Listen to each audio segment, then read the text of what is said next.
एक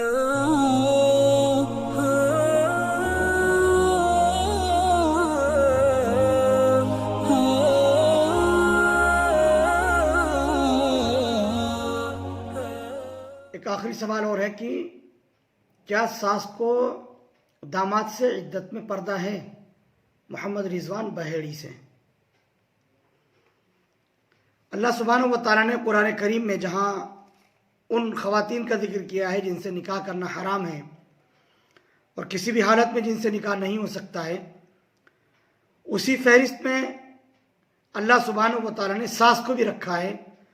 और सूरतुन निसा की उस आयत में अल्लाह पाक ने फरमाया वो उम्महातु निसाइकुम, तुम्हारी बीवियों की माएँ भी तुम पर हराम हैं।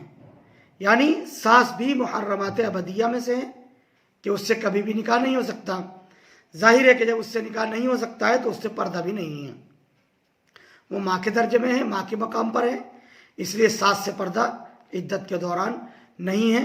दामाद उनके पास आ जा सकता है, गुफ्तगू कर सकता है, बातचीत कर सकता है और जो भी मामलात आपस के हैं वो तय कर सकते हैं, उसमें कोई हर्ज नहीं है। दामाद से इद्दत के दौरान सास को पर्दा नहीं है, न इद्दत के दौरान और न ही अब इद्दत के बाद पर्दा रहेगा। इसी तरह से न सिर्फ ये कि बीवी की माँ से पर्दा नहीं है, बल्कि उसकी यानी बीवी की नानी परनानी से भी पर्दा नहीं है और बीवी की दादी और परदादी से भी इसी तरह से पर्दा नहीं है। सारी माएँ और सारी दादियाँ नानियाँ सब उसके अंदर शामिल और दाखिल। Thank you for watching Mufti Ashik Phulati.